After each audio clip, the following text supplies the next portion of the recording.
We shift our conversation now to take a look at the kind of skills that we actually need in South Africa. And what's quite clear is that we've come out of the pandemic. Businesses are keen and eager to invest.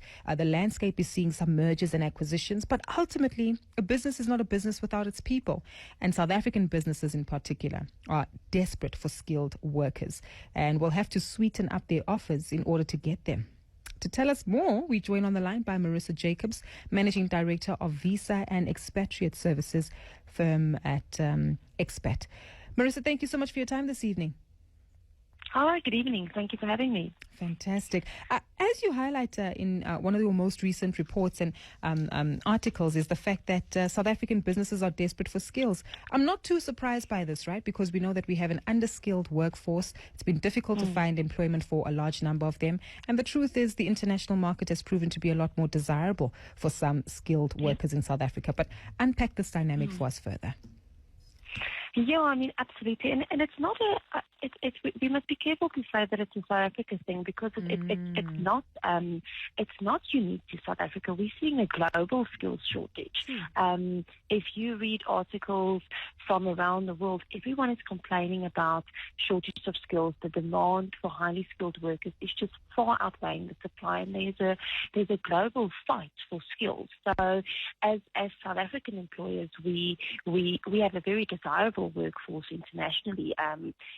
There are many nations that fight for South African skilled workers to come and work for them.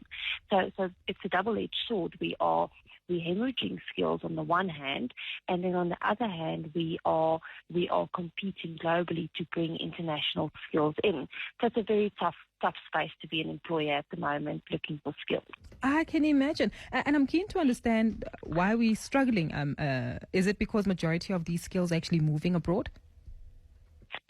There's a lot of skills moving abroad, and I mean for a variety of reasons they're moving abroad. Some are just getting very attractive offers and it's difficult to say no. Others are looking to explore getting international passports to open up opportunities for their kids. Others go for safety reasons.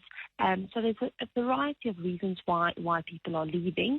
And then on the flip side, it's the, like I mentioned, the attracting of skills. And there you again, in the immigration system, you need to attract those skills and then secure a visa to bring that international skill into the country. And the immigration landscape is very difficult at the moment. So if you're struggling months to get someone a visa, it's very easy for them to go, guys, if you can't get me into the country, don't worry, I'll go to the UK, I'll go to Australia. There's plenty of other options that I've got available because my skill is in high demand. So it's very tough. Definitely very tough. I'm keen to understand what businesses can do or require the South African market to do to make it easier for them to actually attract the right skills and hopefully keep them, right, in order to build the businesses we need in the country.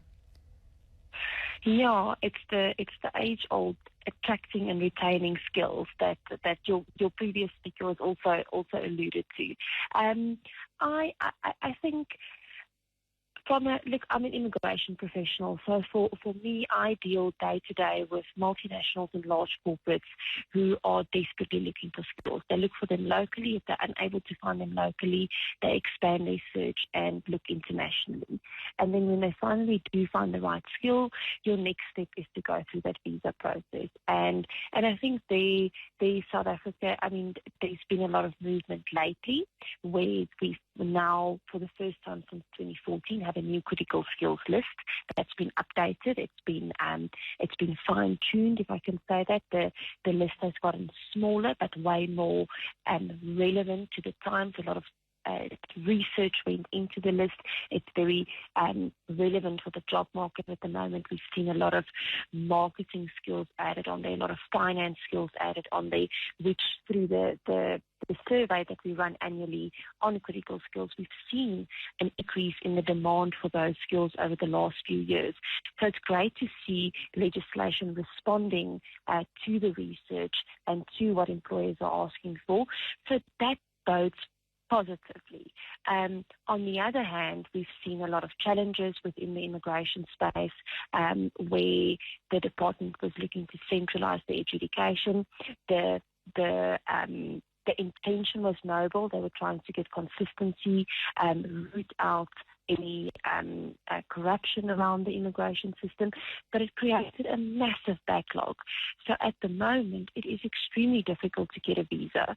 We've seen some changes happening over the last few weeks, where they have removed the centralization system. It's gone back to embassies processing.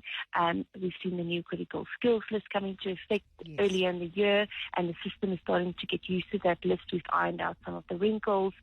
So it's been a very tough year bringing in international talent, but I do think a couple of shifts over the last few weeks have seen some positivity in terms of that. So I'm hoping that going into this last 2 months into the year, employers will see some relief in terms of bringing in international talent and renewing visas. But then I do think from an employer perspective, it's always important that you do give as much input as possible. We've seen government respond to those inputs, and from a proactive step, I encourage employers to continue to make their voices heard, to give feedback on what isn't working. There's been a lot of employers giving feedback lately, which we appreciate, and we can see how government's responding to that, and that remains prevalent. Got you. Is money still a factor? Oh, huge factor. I do think a lot of guys that are leaving, the international packages are so attractive.